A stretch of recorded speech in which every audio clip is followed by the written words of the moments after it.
Ahora vamos a pasar a la fase B de esta presentación también sobre feminicidios, en donde yo le voy a dar la palabra a mis compañeras. Tenemos en representación de FIADIS a Meritxell Pérez Ramírez, que ella es profesora de la Universidad Pontificia de Comillas y es la mano derecha de Andrea en la gestión de FIADIS, y os dejo también con mi compañera Raquel Bartolomé, que ellas han sido las personas que llevaron a cabo con más detalle la investigación aquí en Castilla-La Mancha. Bueno, pues muchísimas gracias, Esther. Vale, aprovecho que está José Luis delante para agradecer públicamente también la financiación, no solamente del Instituto de la Mujer, que obviamente financió este estudio, sino también la colaboración, ¿no?, y el apoyo por parte de la Secretaría de Estado de Seguridad, en concreto a José Luis, ¿no?, que nos facilitó también pues, acceso a toda esta herramienta, ¿no?, para replicar efectivamente este estudio, ¿no?, que se estaba haciendo en todo el país, ¿no?, en concreto en Castilla-La Mancha, ¿no? Voy a intentar ver si me deja. Vale, no sé si podéis ver la presentación. Sí, sí, Meritxell. ¿Sí? Sí. Vale, a ver. Ahora, perfecto. Muy bien. Bueno, pues yo no os veo a vosotras, pero entiendo que vosotras me veis a mí. Te vemos, A ver. sí, te vemos. Ahora, a ver si se puede ver en pantalla completa. Ahora en pantalla completa. Genial. Bueno, dime, Raquel. Yo no era yo, no sé. Por favor, ¿podéis silenciar los micrófonos? Sí. Sí. Vale, empiezo Raquel y luego, si quieres, sigues tú. Sí, Perfecto. Venga, genial. Muy bien, pues nada, voy a presentar muy brevemente, ¿no?, unos resultados, ¿no?, que obtuvimos sobre este análisis de feminicidios, ¿no?, de homicidios en el ámbito de la pareja, ¿no?, que se analizó, bueno, gracias a la financiación, como ya me he dicho, del Instituto de la Mujer, ¿no?, de Castilla-La Mancha, ¿no?, en Castilla-La Mancha, ¿no?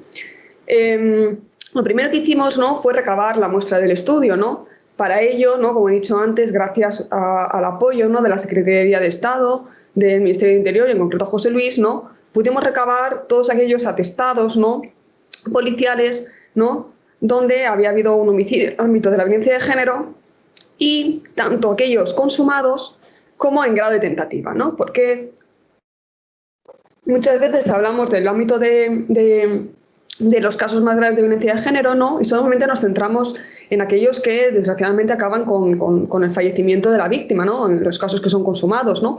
Pero nos olvidamos que, por suerte, ¿no?, hay algunos que podían haber sido perfectamente un homicidio, ¿no?, porque las lesiones son gravísimas, el ataque ha sido gravísimo, ¿no?, pero que no acaban en consumado, ¿no?, y que son en grado de tentativa. Y nosotros también nos interesaba conocer esos casos, ¿no?, donde se había producido un atentado gravísimo a la vida de la víctima, pero que finalmente no había acabado en su fallecimiento, ¿no?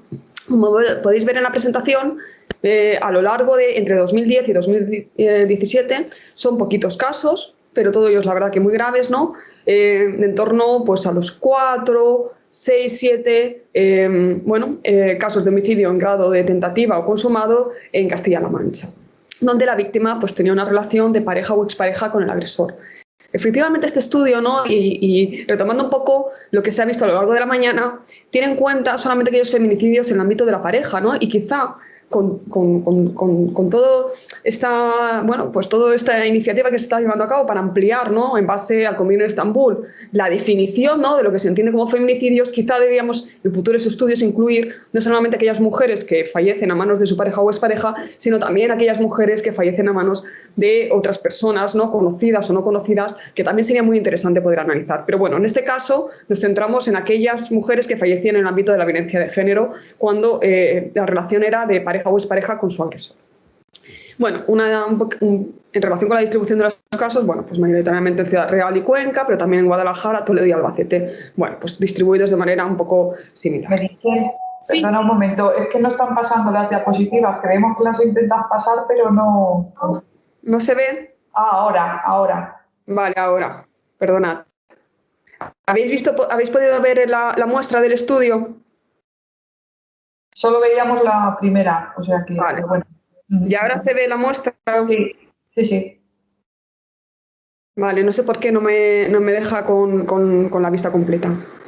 Vale, bueno, pues lo pongo así. Bueno, pues como comentaba, se había analizado entre 2010 y 2017 todos aquellos casos, ¿no?, de consumados y tentativas, ¿no? Y como podéis ver en la gráfica, ahora sí, ¿no?, color más rojo, ¿no?, los casos consumados, ¿no?, que desde un mínimo de 0 en 2014 no hubo ningún caso, ¿no?, hasta un máximo de 5 casos en 2017, pues bueno, pues se distribuyen de manera entre todos estos años, ¿no?, pues similar, ¿no? Y las tentativas lo mismo, ¿no? Desde 1 pues también hasta 5 que hubo en 2015. Los casos, ahora sí podéis ver la distribución, se distribuyeron mayoritariamente entre Ciudad Real y Cuenca, ¿no? Y también, obviamente, pues en menor porcentaje en Guadalajara, Toledo o Albacete, ¿no? Yo creo que lo más interesante quizás es ver el perfil de la víctima y el agresor, ¿no?, ya de los casos, ¿no?, de consumados. Aquí estamos analizando ya aquellos casos en que desgraciadamente, ¿no?, el ataque sobre la víctima acaba con su fallecimiento, ¿no? Como podéis ver en el perfil de la víctima, ¿no?, la edad media de las víctimas, ¿no?, que fallecen a manos de su pareja o expareja, tiene una media edad en torno a los 36 años, ¿no? Mayoritariamente, casi el 70% son españolas, aunque también hay casi un 40%, ¿no?, de hecho más de un 40% que vienen de Ecuador, Perú, Paraguay, Ucrania, Marruecos. Luego, el nivel de estudios de las víctimas, pues más de la mitad solamente tenían graduado escolar y un 40% no tenía estudios, un nivel formativo muy bajito, ¿no? Y la situación laboral, aunque había un 50% de víctimas, ¿no?, que se encontraban empleadas en el momento de la agresión, había un 31% que estaban desempleadas, ¿no? El estado civil, pues que comparte obviamente con su agresor, ¿no?, pues el 50% casadas, ¿no?, un 11% pareja de hecho, solamente un 30% solteras, ¿no?, y un 11% separadas, ¿no? O sea, mayoritariamente estaban en una relación de casada, ¿no?, o de pareja de hecho, es decir, en una relación con su agresor en el momento de los hechos, ¿no? Y luego es muy significativo, ¿no?, que la mayoría vivían con su pareja, ¿no?, y sus hijos, un 56%, ¿vale? O sea que realmente hay una proporción muy elevada de víctimas mortales pues, que tienen hijos, ¿no? Que esto también vamos a ver que es un factor de riesgo, ¿no? Que un 22% vivía con su pareja, ¿no?, y solamente un 11% pues, con su familia de origen y otro 11% con otros, ¿no? En cuanto al agresor, pues el agresor, la edad media es mayor que el de la víctima, ¿no?, 44 años. En mayor medida, casi el 80% son españoles, ¿no? El resto procedían de Marruecos, Colombia o Ecuador. Y el 47% tenía un graduado escolar y un 40% sin estudios, o sea que un nivel educativo inferior en media al de las víctimas, ¿no? Pero sin embargo su situación laboral era en un 75% empleado o autónomo, fijaros, en una situación laboral, ¿no?, de empleado autónomo en mayor medida que el de sus víctimas, ¿no?, y solamente un 18% estaba desempleado, es decir que aquí podemos ver claramente que hay cierta dependencia económica, ¿no?, una fuerte dependencia económica de las víctimas con sus agresores, ¿no?, y que además los hijos pues, están presentes en muchísimos casos, ¿no? ¿Cuál es la relación de pareja previa, ¿no?, entre víctima y agresor, entre la víctima que fallece a manos de su agresor? Bueno, en el 70% era la pareja actual. O sea, solamente en un 30% era una expareja, ¿no? Además, fijaros el tiempo medio de relación, 10 años. O sea, llevaban muchísimo tiempo, ¿no?, conviviendo con su agresor, ¿no? Y como comentaba antes, el 56% tenía hijos con el agresor. Además, sabemos que los hijos resultan, ¿no?, pues muchas veces añadida para tomar la decisión de realmente abandonar romper la relación o abandonar la pareja, ¿no? Fijaros que la media era de 1,6 hijos, ¿no?, por víctima.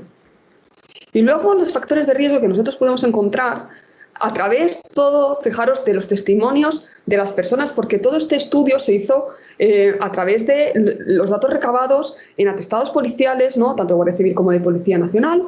También en algunos casos se pudo llegar a acceder a los expedientes judiciales, ¿no? Pero básicamente toda la información procedía del entorno de la víctima, ¿no? Porque obviamente el entorno de la víctima porque en el atestado policial, toda la información que pudimos recabar, la víctima, desgraciadamente, ¿no? Obviamente no pudo decir nada, ¿no? Porque estamos analizando en este caso solamente los casos de consumados, ¿no? Pero es que además el agresor en muchos casos no comunicaba nada, no declaraba nada, ¿vale? O en algunos casos incluso se había suicidado, entonces no había manera. Entonces todo esto es procedente de la información del entorno de la víctima, ¿no? que se le entrevistaba, ¿no? Se le recababa la información de a ver qué había pasado, ¿no? Entonces, del entorno de la víctima, fijaros que nos cuentan que conoció el entorno de la víctima en el 63% de los casos que había violencia psicológica o control económico. Incluso en el entorno de la víctima, porque esa información está en el atestado, reconocía que había habido casos, ¿no? y tenían conocimiento de que hubiera habido violencia física previa, ¿no?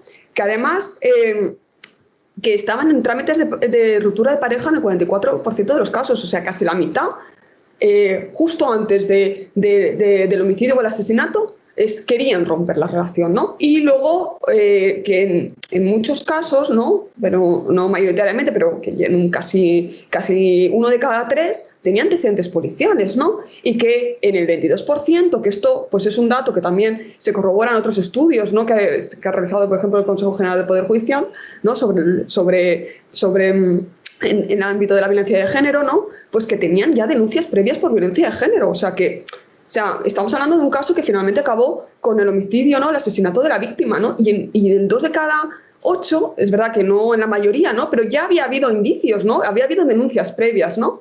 Incluso, fijaros, en un 10%, 11%, el agresor, que finalmente asesina a su pareja, ¿no? Pues ya tenía una condena previa, ¿no? Y había habido un 6% de ingresos previos en prisión. Yo no me quiero extender mucho, ¿no? Porque este es un informe muy extenso. Quiero dar simplemente unos datos, ¿no? Y ahora hablaré de unas pequeñas conclusiones, pero que podéis consultar íntegramente, ¿no? En la web, y ahora digo dónde lo podéis consultar, ¿no? Para poderlo analizar con más calma. Pero bueno, simplemente deciros que, y a raíz también de muchos de los comentarios que se han dicho a lo largo de la mañana, ¿no? Fijaros que no había denuncias previas, solamente 2 de cada 8 casos había habido una denuncia previa, ¿no? Por lo tanto, el 80% de las víctimas no había comunicado a las fuerzas y cuerpos de seguridad del Estado, ¿no? Esa situación de maltrato que estaba sufriendo, que en muchos casos las familias, el entorno de la víctima no lo conocía, porque de hecho en los atestados luego te contaban, ¿no? que había habido violencia psicológica previa, que había habido violencia física previa, ¿no? Pero fijaros que en muchos casos la atención primaria había sido la única vía en que varias víctimas o sus familiares habían realmente utilizado para pedir ayuda, la atención primaria, ¿no? Porque, como comentaba, en el 80% no había habido denuncia previa, ¿no? Y que, sin embargo, luego de ahí no se derivó de una actuación policial, ¿no? O en algún tipo de actuación para intentar minimizar ese riesgo, ¿no? Para intentar ayudar a esas mujeres. Que además, fijaros que la atención primaria realmente está en situación privilegiada, ¿no? Para poder detectar de forma temprana y seguir estas situaciones de riesgo, ¿no? Pero que a lo mejor es recomendable sensibilizar a estos profesionales, ¿no? De cara a prevenir estos casos de violencia de género, ¿no? A lo mejor habría que, bueno, pues ampliar, ¿no? Las personas que puedan hacer este tipo de análisis de riesgo, ¿no? Y a lo mejor poderles formar en detección y evaluación del riesgo para mejorar, ¿no? Esta detección precoz, ¿no? Y sobre todo coordinarse con otras instituciones, ¿no? Como obviamente pues los centros de la mujer, policía y guardia civil, ¿no? Y en esta línea yo creo que lo más importante de esta parte del estudio, ¿no? Que ahora ahondará más en la parte de contacto ya con las víctimas supervivientes, ¿no? Raquel, pero lo que a mí me parece muy importante destacar es que se necesita mayor coordinación entre los profesionales, ¿no? Que atienden a estas mujeres previo, obviamente, a este desenlace fatal, ¿no? Que en muchos casos son profesionales sanitarios. Pero también ha habido algún caso de víctima que había estado atendida por los servicios especializados de violencia de género, ¿no? Y que a lo mejor faltaba mayor coordinación, ¿no? Con la policía, con otros servicios sociales, para realmente poderle dar una salida a esta víctima antes de que suceda todo esto, ¿no? Que esto es muy importante, ¿no?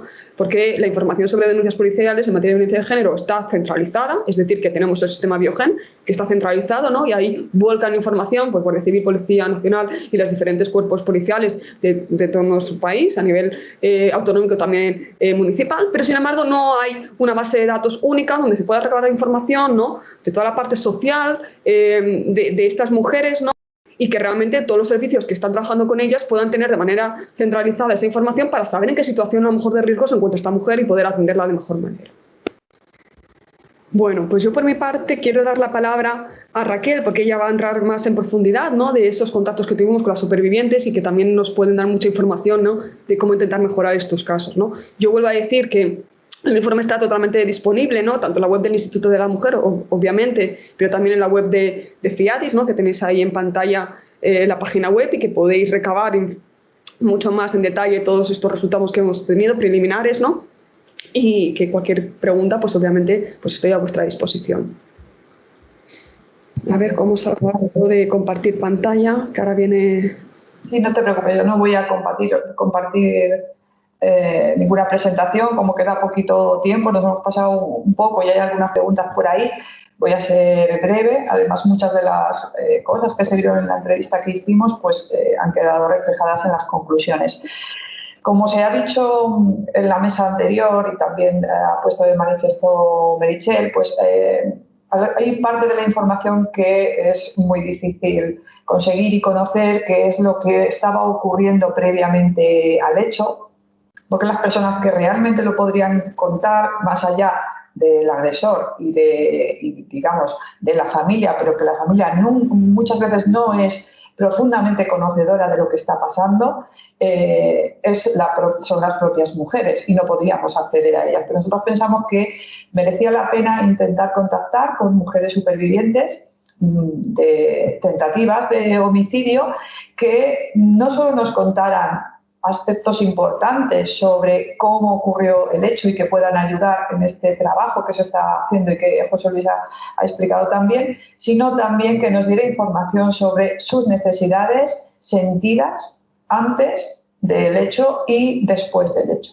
Porque es importante conocer qué necesitan, a dónde querrían ir, cómo podrían ser acompañadas en ese proceso, independientemente de que los recursos existan, cómo ellas hacen esas demandas y cómo querrían recibir la ayuda, porque a veces ahí se crea una dificultad. A todos nos cuesta pedir ayuda y ya ha quedado de manifiesto que las mujeres en muchos casos tienen digamos, un mandato más de cuidar que son capaces de pedir ayuda, pero no para todas las cosas. Piden ayudas más a veces para su entorno que para ellas mismas. Entonces nos interesaba mucho ver esas dinámicas que podría haber ocurrido, pero también conocer más en profundidad su perspectiva. Entonces contactamos con algunas mujeres supervivientes de tentativas de homicidio, pero la verdad es que en esto es cierto que hay que hacerlo con mucho más tiempo, que los estudios muchas veces, pues tanto la financiación como los recursos están disponibles un tiempo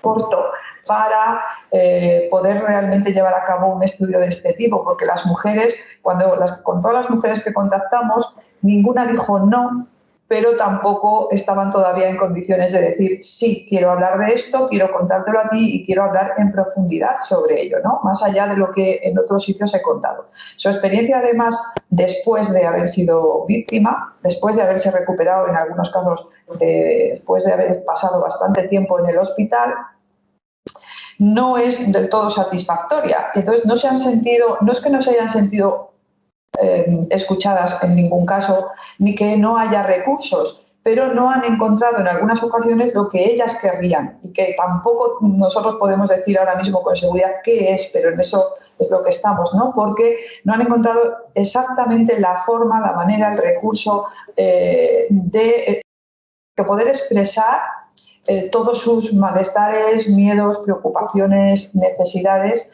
con suficiente tranquilidad. Una cosa, bueno, como ya os digo, la mayoría no dijeron que no, pero dijeron que sí, pero necesitaban mucho tiempo para recolocarse, para pensarlo. Las entrevistas deberían hacerse en distintos momentos porque es muy duro, para ellas es terrible. Aunque nosotros no teníamos un interés con la mujer que finalmente pudimos hablar, las otras, pues bueno, tenemos los contactos y ahí podríamos volver sobre ello y es nuestra intención. Con la mujer que pudimos hablar, nosotros, desde luego, en todo momento insistimos que no teníamos un deseo casi, no sé, a veces casi les parece un poco morboso, ¿no?, de conocer exactamente cómo fue el hecho que pasó, pero esta mujer, por ejemplo, tenía mucha necesidad de contarlo. Entonces, claro, las entrevistas pueden ser muy largas y necesitan distintos momentos y distintos tiempos, porque hay muchas cosas que necesitan contar, ¿de acuerdo? Necesitan contar no solo cómo ocurrió el hecho que ella es, sino cómo ellas lo vivieron. Por ejemplo, esta mujer tenía a sus hijos en el salón, sus hijos pequeños, y necesita hablar mucho de lo que para ella suponía estar en el suelo en ese momento y oír a sus hijos en la habitación de al lado, ¿no? Entonces nosotros queremos saber, queremos información sobre recursos y cómo ayudar, pero lo primero que tenemos que hacer es una escucha muy atenta, muy respetuosa y muy abierta a todo aquello que necesitan contar y expresar, y por tanto requiere de más tiempo. Una cosa que, bueno, pues un poco aprendimos con la conversación con esta mujer y que Meritxell ha puesto de manifiesto, porque era un caso de una mujer que no había puesto una denuncia previa, porque realmente a lo largo de los años de su matrimonio no había habido problemas de violencia, eran recientes, no llevaba mucho tiempo los problemas, y a quien ella acudió en primer lugar por algo que también se ha dicho en las mesas anteriores, porque creía que era un problema derivado del paro, de problemas económicos que tenía en ese momento la familia, etcétera. A quien acudió en primer lugar fue a atención primaria y después trató de encontrar ayuda a través de la atención especializada, pero de salud mental. En muchas mujeres como ella, que viven en pueblos, el recorrido que hay que hacer hasta que llegas a la salud mental, a los servicios especializados, es demasiado largo y demasiado lento, que fue lo que le pasó a ella y lo que también habíamos visto ya en algunos expedientes que habíamos visto. Hay casos de los que habíamos visto en expedientes donde, en un caso concreto que recuerdo, el agresor tenía cita con los servicios especializados que llevaban meses esperando al día siguiente de cuando ocurrió el hecho. Entonces, es un circuito demasiado lento, no está especialmente preparado para atender estas necesidades. Desafortunadamente, desde atención primaria, incluso a veces desconocen los otros recursos especializados, como pueden ser los centros de la mujer, y no acuden. No digo ya a la Guardia Civil o a la policía, porque tampoco tienen muy claro, les lleva un tiempo tomar esa decisión, es entendible, pero ni siquiera tienen un contacto suficientemente fluido con los centros de la mujer como para poner en marcha algún otro tipo de ayuda o de recurso que pudiera servir a esta mujer. Y cuando después del hecho ella pues quería pedir ayuda tanto para sí misma como para sus hijos, encontró también muchas dificultades. Y creo que hablar con ellas es importante y hay que darlo a conocer, porque rompe también muchos estereotipos que desafortunadamente se han ido creando en la sociedad sobre estas mujeres como eternas víctimas, pero en un sentido de falta de agencia, de que no están dispuestas a tomar decisiones o que no hacen a veces lo que se les recomienda, sino que lo que ella expresaba es la enorme dificultad para seguir haciendo tu vida cuando ella fue ayudada por familiares, cuando ocurrió el hecho, cuando los familiares incluso puede ser que estén investigados, que eso entra dentro de lo que la Guardia Civil tiene que hacer, cuando el resto de la población se plantea cosas terribles, pero que sabemos que ocurren siempre. El otro día veía un documental al respecto, que es algo habrá hecho, por ejemplo, o cuando sus hijos tienen que ir a la escuela y en una escuela, en un ámbito rural, que no estamos hablando de una escuela en una gran ciudad, que a lo mejor podría ser un poco más difícil, hay digamos, los profesionales sin intención, desde los educadores hasta los orientadores, hasta todos los que están en el colegio, son muy poco sensibles, en su opinión, a la carga, la mochila que llevan sus hijos, ¿no? Entonces, como a veces incluso le siguen preguntando, que no tienes padre, ¿no? Y vuelta para los niños a explicar la situación con la dificultad además que ha supuesto para ellos. Y para ella, cada vez que tiene que ir al colegio o cada vez que tenía que ir al colegio a hablar de este tema, de qué pasaba con sus hijos, de cómo estaban y volver a explicar su situación, era un daño. y sentía una profunda incomprensión en el entorno en el que tenía que seguir viviendo. A veces lo he hablado también con Juana por el tema de la situación que ocurre a veces en los ámbitos rurales y incluso algunas mujeres supervivientes se tienen que ir, sean las propias mujeres que han sufrido la agresión, ¿no?, y que han sobrevivido a esa tentativa, o sean las hijas de estas mujeres, porque a veces la vida se convierte en realmente, el ambiente es irrespirable durante un tiempo y es muy doloroso para ellas. Entonces recogimos todas estas necesidades y no es tanto no hay nadie que me pueda ayudar, sino que a veces necesitas muchas pequeñas ayudas en distintos lugares y todas esas ayudas que no llegan acaban siendo dolorosas, ¿no? Porque realmente yo también pregunté por los recursos especializados como el Centro de la Mujer, etcétera, y había recibido después del hecho atención en ese sentido, pero ni las ayudas económicas son tantas como la sociedad cree que son, ni las ayudas laborales tampoco, ni sobre todo, lo que digo, el entorno, el contexto en el que tienen que seguir viviendo y que requiere, por una parte, de más coordinación, pero también de que todos, como parte de la sociedad, seamos más conscientes de las pequeñas ayudas que podemos hacer y del daño que a veces también hacemos cuando no reconocemos el dolor de esas personas o su situación, ¿no? O cuando las categorizamos como victimistas, por ejemplo, que es algo que esta mujer también había vivido, ¿no? Como creo que todavía quedan algunos estudiantes de enfermería, la parte de atención primaria, que ya la ha comentado Meritxell, yo insistiría mucho sobre ella porque es algo que vimos. Y esta mujer decía, pero si es que yo iba al médico, y después cuando ha tenido problemas de ansiedad, sus hijos han tenido problemas de ansiedad, he ido al médico, ¿no? La atención desde la atención primaria, bueno, la asistencia desde atención primaria tiene que mejorar, creo yo, en este sentido y coordinarse. No es que no haya personas muy bien formadas, ni que no haya ningún tipo de recursos, pero a veces lo que falla es la coordinación y el entendimiento entre profesionales para dar respuesta a algunas de estas necesidades. Y ya creo que me he alargado un poco. Nada más, sí quería también agradecer tanto a CIADIS como al Instituto de la Mujer la posibilidad de hacer este trabajo y desde luego al grupo de feminicidios, porque fue muy interesante para mí y tengo que también hacer un reconocimiento del trato que recibimos por parte de la Guardia Civil en los lugares a los que fuimos, específicamente yo en Cuenca, que fui más tiempo a Cuenca, Meritxell recorrió otras zonas de la provincia y el trabajo que habían hecho y que se veía también en los expedientes, desde aquí también mi reconocimiento. Y bueno, pues nada más, si hay alguna pregunta o alguna cuestión que queráis hacer, pues aquí estamos para ello, aunque creo que había algunas preguntas también para las mesas anteriores.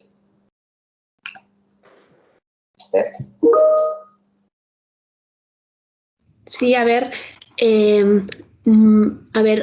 creo que había una pregunta, Isabel Egea había planteado una pregunta para Reme. Reme, no sé si quieres, ¿te damos el uso de la palabra?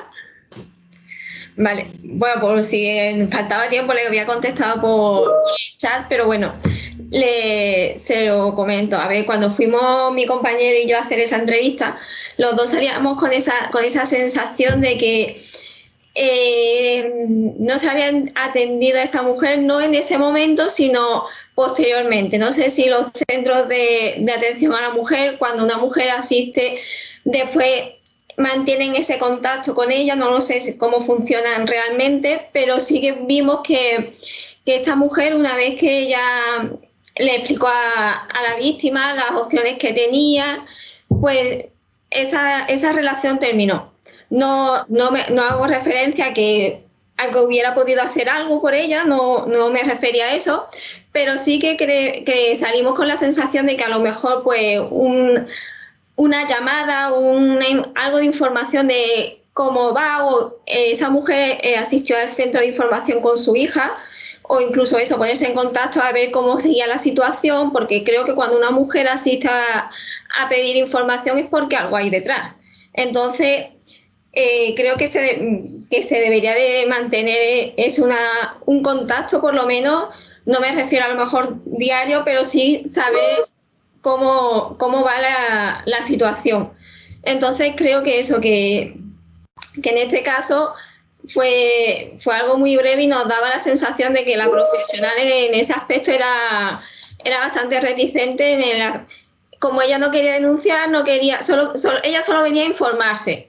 Y como solo venía a informarse, yo la informé y hice mi trabajo. Solo eso. Entonces, creemos que en ese aspecto fue un poco, no sé cómo decirlo formalmente. Muy bien, pues muchísimas gracias a todos. Bueno, yo creo que como todos los problemas que abordamos en el ámbito de la criminología son problemas, todos los problemas sociales son problemas complejos y esa es su dificultad, por eso se mantienen esos números, porque está claro que es difícil encontrar la solución, pero creo que se está en el camino. Creo que España, como bien explicaba José Luis, es un referente en el ámbito de la violencia de género, que aunque por supuesto seguimos teniendo lamentablemente muchos sucesos que no queremos normalizar y que están cotidianamente ahí y nos recuerdan que hay que seguir, pero creo que también se puede estar orgulloso del trabajo que se ha hecho a todos los niveles, porque creo que el nivel de concienciación es importante y el nivel de trabajo es muy serio. Quizás, bueno, pues quedan cosas. Me hubiera gustado preguntaros por el trabajo en red, la colaboración de las distintas instituciones, pero creo que lo que ha quedado de manifiesto, ¿verdad, Raquel? Es que tenemos que montar otro webinar, porque necesitamos que haya más foros para compartir y para debatir.